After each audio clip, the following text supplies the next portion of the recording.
Hello नमस्कार दोस्तों, आप सबका अपने YouTube channel JBS study point में स्वागत है।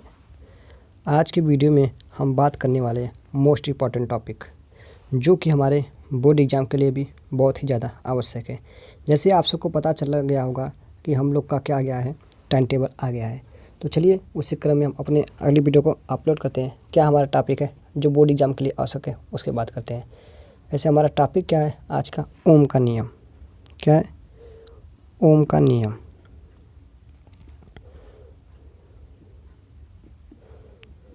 इंग्लिश में क्या कहते हैं? Ohm's law.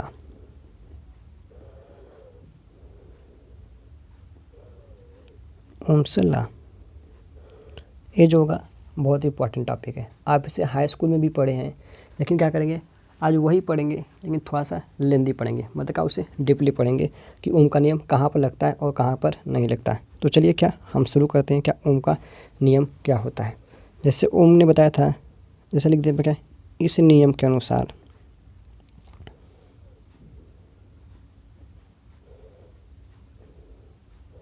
क्या इस नियम के अनुसार है? तो चलिए उस पर बात करते हैं। इस नियम के अनुसार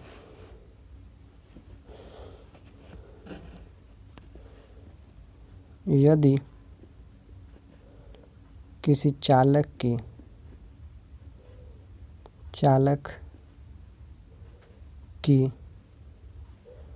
भौतिक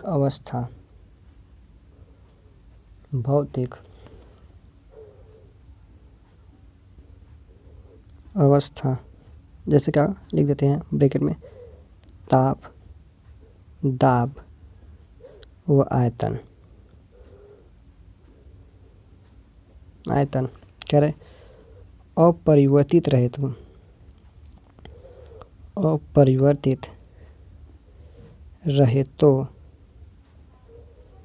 चालक के सिरों के बीच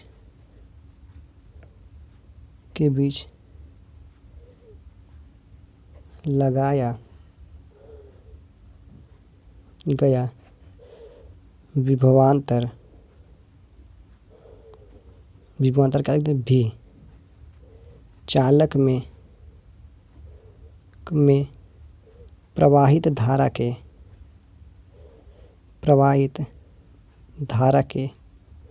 क्या होता है? समानुपाती, या फिर आपके समानुपाती या फिर अनुक्रमानुपाती, दोनों सही है। समानुपाती होता है। ये क्या था? ओम का नियम था। जैसे क्या लिखा है, यदि किसी चालक की भौतिक अवस्था अपरिवर्तित रहे तो ताप, दाब, आयतन क्या रहे? परिवर्तित रहे तो चालक के सिरों के बीच लगाया गया विभवांतर चालक में प्रवाहित धारा के समानुपाती होती है। जैसे कहेगा ये जो बी है डायरेक्टली प्रोपोर्शनल टू क्या होगा? आई के। तो यदि आप जानते हैं इससे प्रोपोर्शनलिटी कांस्टेंट को हटाते हैं तो हमारा एक का आता है कांस्टेंट आर आई। आप चाहे तो हमारा क्या था ए भी सही है, या कहीं कहीं बुक में हमारा क्या होता है भी बराबर आई है। तो यही है क्या? ओम का नियम है। जहाँ पर यह आर का है तो आर हमारा है समानुपाती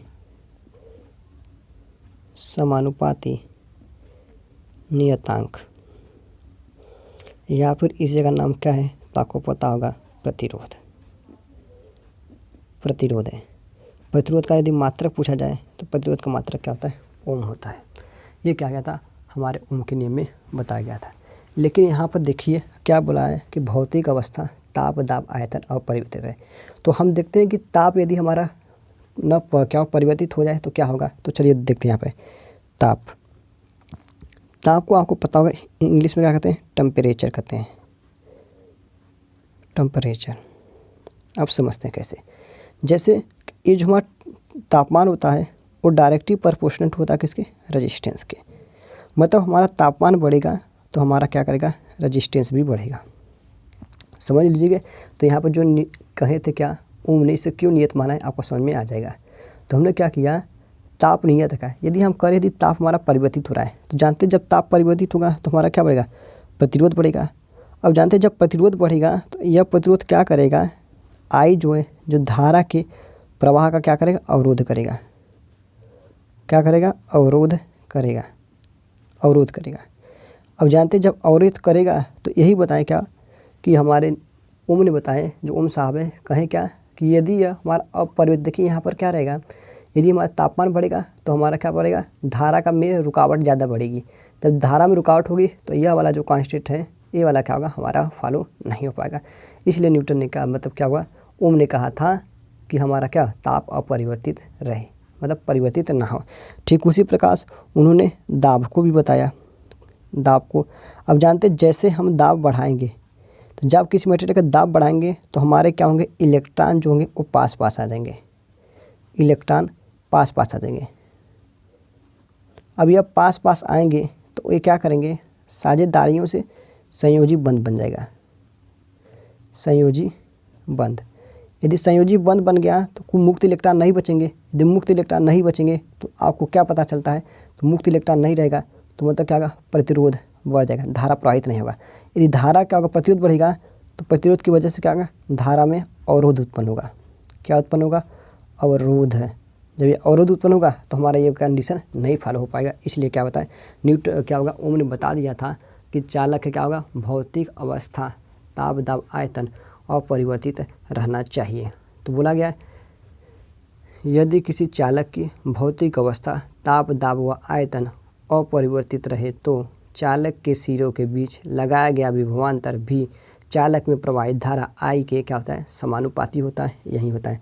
या फिर क्या कहता है, वोल्टेज तथा करंट का रेशियो भी क्या होता है, नियतांक होता है, ये भी सही है।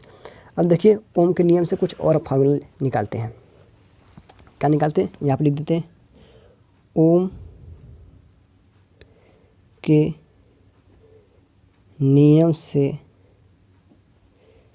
अन्य सूत्र, मतलब ओम के नियम से और कौन के सूत्र निकल सकते हैं। तो हम जानते हैं क्या, V बराबर आई आर। तो ये देखिए वोल्टेज का, यदि यहाँ से आई निकालना, धारा निकालना हो जाएगा तो क्या जाएगा, V बाई आर, ये निकल के आएगा, ये इसके बटे में चला जाएगा। अब ऐसे आर निकालना होगा तो आर बराबर क्या हो जाएगा, V बाई आई। ये क्या होगा, ओम के नियम से जो हमारा है अन्य निकल के आया, क्या फार्मूला हमारा यही है। तो अब देखते हैं कि ओम का नियम कहाँ पर लगता है और कहाँ पे नहीं लगता है। तो चलिए फिर हम आगे बात करते हैं कि ओम का नियम कहाँ पर लगता है। चलिए देखते हैं ओम का नियम कहाँ पर लगता है, इसके बारे में हम बात कर लेते हैं। देखिए ओम के नियम का लगना, मतलब लगना मतलब कहाँ लगता है, कहाँ पर नहीं लगता है। तो जान जाइएगा ओम का नियम जो लगता है इलेक्ट्रिकल डिवाइस के लिए लगता है। किस पर,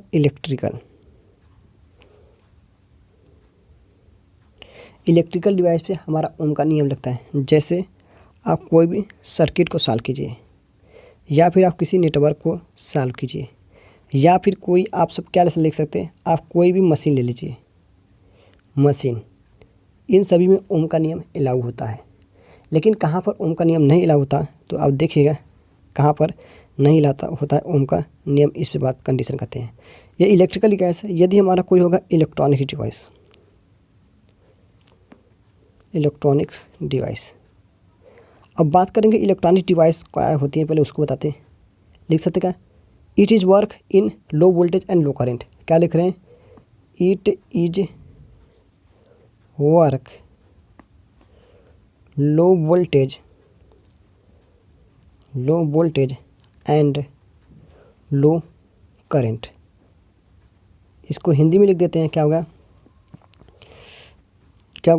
कि ये जो डिवाइस होते हैं कम वोल्टेज व धारा पर कार्य करते हैं। क्या करते हैं, कार्य करते हैं। कौन से, तो ये हमारा क्या हो गए, इलेक्ट्रॉनिक डिवाइस। यदि हाई वोल्टेज और इलेक्ट्रिकल डिवाइस क्या करते हैं, तो इलेक्ट्रिकल समझ लेते हैं। क्या होगा, ये करते हैं हाई वोल्टेज, क्या हाई वोल्टेज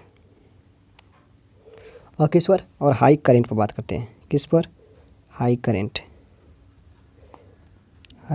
पर ये कार्य करते हैं। कौन से, हमारे इलेक्ट्रिकल डिवाइस। अब देखिएगा इलेक्ट्रॉनिक डिवाइस के हमारे एग्जांपल क्या हैं, तो इलेक्ट्रॉनिक डिवाइस हमारे आते हैं कौन से,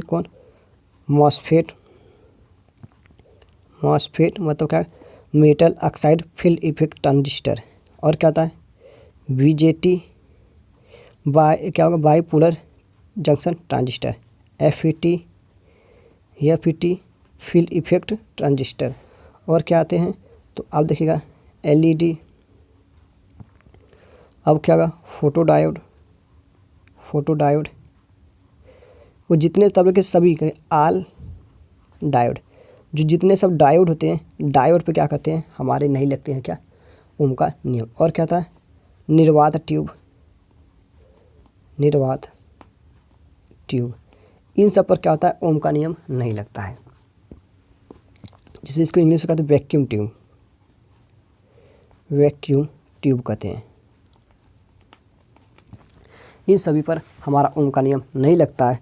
किस पर लगता है तो इलेक्ट्रिकल डिवाइस पे हमारा ओम का नियम लगता है। ओम का नियम किस पर लगता है तो इलेक्ट्रिकल डिवाइस क्या होते हैं जो हाई वोल्टेज पर कार्य करते हैं और हाई करंट पे। जैसे कोई सर्किट को हल करना है उस पर, ये नेटवर्क या फिर मशीन हमारे किस पर करते हैं ओम के नियम पे कार्य करते हैं। लेकिन इलेक्ट्रॉनिक्स डिवाइस जो होते हैं वो कार्य नहीं करते हैं, क्योंकि वो कम वोल्टेज व कम धारा पे कार्य करते हैं। जैसे एग्जांपल में क्या है हमारा मॉसफेट, BJT, FET, LED क्या फोटोडायोड और अब सभी डायोड होते हैं। और निर्वात ट्यूब जो होता है या वैक्यूम ट्यूब होता है उस पर भी हमारा ओम का नियम नहीं लगता। तो चलिए फिर हम देखते हैं ओम का नियम लगने का क्या कारण है।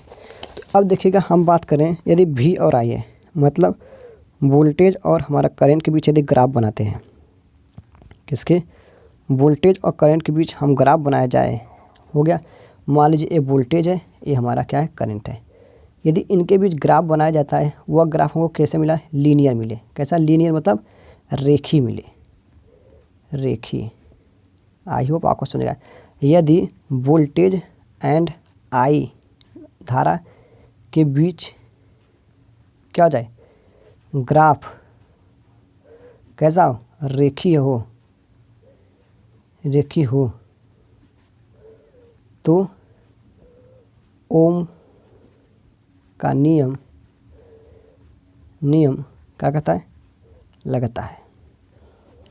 आई होप आपको समझ में आएगा। अब पूछा जाता है कभी कभी आप ऑप्शन में कि ओम के नियम में ग्राफ बनता है तो ग्राफ हमारा कैसा होता है रेखी होता है।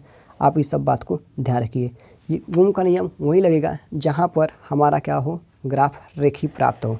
लेकिन अब डायोड की बात करते हैं तो जो डायोड में हमारा ग्राफ बनता है वह रेखी नहीं बनता। तो कैसे बनता है तो आप जानते हैं कि फॉरवर्ड बायस में हमारा जो डायोड का फिगर बनता है ग्राफ ही ऐसे बनता है। तो आप देख सकते हैं कि यहाँ पर क्या हो गया, अब यहाँ तक हमारा वो क्या हो गया हमारा ये वोल्टेज हो गया, मान ले रहे हैं करंट हो रहा है। तो आप देखिए ये ग्राफ क्या कर रहा है, ये इसके बाद क्या है इनमें कोई धारा प्रवाहित नहीं हो रही है। मतलब इस रीजन तक हमारे में क्या हो गया तो कोई धारा नहीं प्रवाहित हो रही। तो यहाँ पर क्या होगा नॉट अलाउ, मतलब क्या कर रहे हैं नॉट अलाउ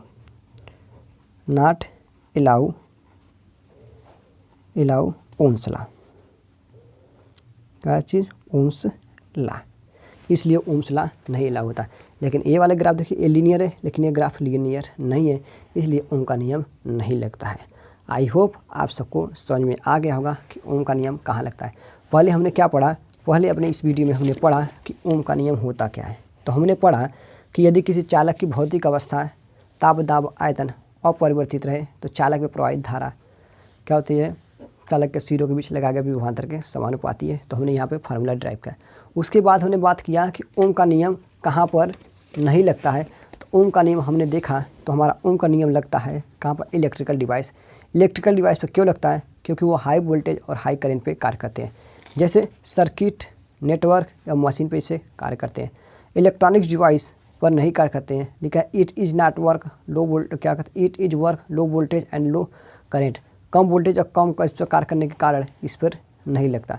जैसे एग्जांपल क्या था MOSFET, BJT, FET, LED, photodiode and all diode. निर्वात ट्यूब जैसे यहाँ पर क्या हो गया इसका निर्वात ट्यूब पर इस पर नहीं लगता। और यहाँ देखिए इन कहाँ पर लगेगा, यदि ग्राफ से बात किया जाए तो यदि वोल्टेज और करंट के बीच हमारा ग्राफ रेखी बने तो ओम का नियम क्या होगा लगेगा। यदि रेखी नहीं बनता है तो ओम का नियम नहीं लगता है। क्या होगा ओम्स लॉ में हमारे यही कंडीशन थे। आई होप आप सबको ओम का जो नियम था बहुत अच्छे से समझ में आ गया होगा। तो अब आपको जहाँ पर न समझ में आया हो हमें कमेंट कर ज़रूर बताइएगा। तो आज के वीडियो में हम इतना ही रखते हैं। धन्यवाद।